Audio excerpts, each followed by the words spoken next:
There you go. Look at all this dirt. So we've been digging, to say the least. Check it on out. So this is going to be one of our first ponds. As you know, or maybe you don't know, I'm a state alligator trapper, and I now have my class 1 and class 2. So pause. Let me explain. Alligators and crocs are by no means pets. I've been working with them for almost 10 years. In the state of Florida, you need to possess 1,000 hours of experience in order to gain these licenses.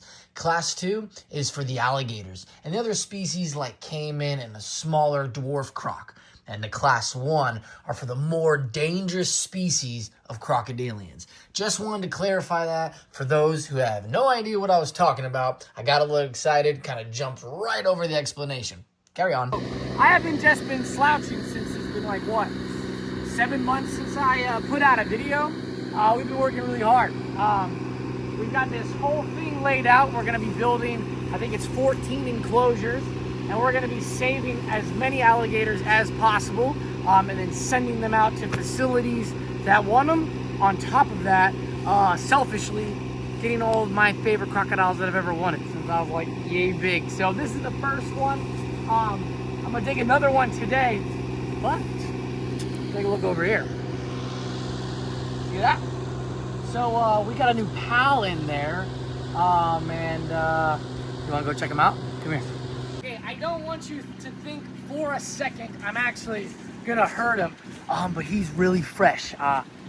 Pay no attention to what's in the tub. That's next month's video. You don't get to know what's in there yet. So let's unlock this bad boy real quick. Let me unlock it, and we'll go in. Now, a couple things you'll notice. This enclosure is pretty small. This was built for a small, this enclosure was built for a smaller animal that will not be mentioned at the moment, and it's perfect. It's a perfect starting point for our boy Scoffield. Cameron named him. Cameron's behind the camera right there. So this is his temporary home. This was built for a much smaller animal, not something his size. He's 8'1". He's come over here real quick. Get a look at him right here. Right in there. Yeah, check that beautiful boy out. Now, he is an 8-foot American alligator, and he was a nuisance, and they were feeding him actually, which is it's terrible for the alligator. Please never feed alligators. It's a death sentence for them. I'm overjoyed to be able to give Scoffield a forever home, but he should be in the wild. But unfortunately, someone decided they were going to feed him, which given his size can make him a very dangerous animal. The video you're seeing now was us bringing him here for the very first time. We had just caught him the night before, and I'm gently splashing to show him the water. He's highly stressed, disoriented, in a completely unknown environment, and I just wanted to get him in the water.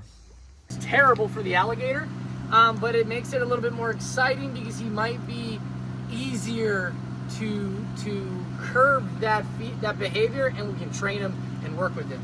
And like I said, I got the snake hook out. I'm gonna pop him up. He's probably gonna go ballistic and explode, but I just want you all to see his face. And we've been kind of doing this. It's been really cold, and we were really hoping to feed him, but it's about to, for 3 days, drop into the 40s. So I don't really want to feed him, but I do want to show him to y'all, because my plan is, just as we get to know each other, us and the alligator, we'll pop him up, get his head so he can see us, and then we'll throw him a piece of food. And eventually the idea is he'll see us and be like, the food guys. So I'm gonna pop him up real quick just so y'all can check him out. He might go absolutely apeshit. And there he is. Notice how he drops down. He just wants to hide. He wants nothing to do with me. And we have some work to do to get him to the stage where he's taking food directly from us. He was fed by people, so that may make that process a little bit easier. And he's very, very intelligent. I'll probably make an entire video just on the capture and even unloading him, how he was able to figure out exactly what we were trying to do. So he's very smart alligator. But we were the ones he he remembers. We are the ones who caught him, and he has zero trust for us, which is what our first steps will be, is building that trust. Now, this shows not an aggressive animal, not a bloodthirsty monster. He's terrified. He feels threatened, and he will defend himself by all means. He doesn't know if I'm about to kill him and eat him. And in this moment, I couldn't just push him in because he kept whipping around trying to bite me. Again, not out of aggression, but defensively. So I went back and forth, running like a dork, trying to get a good lunge so he'd land smack dab right in the water. Alligators are semi-aquatic, but they feel at home and are far more comfortable in the water. Once he's in the water, he can sink down and hide, feeling a sense of security, bringing down those stress levels. Isn't he a beautiful alligator? So that's Scoffield. I just wanted to kind of update y'all a little bit because it has been a minute since you've seen me, but it's gonna be very exciting. Next month, we're gonna be kicking off like a whole new season of videos. We're gonna go do a bunch of stuff, bunch of fun stuff. Starting with that black tub right there. You can pan to it. There you go. Perfect. Cameron is so cinematic. I love it. But yeah, to be continued, right? I'll see you guys later.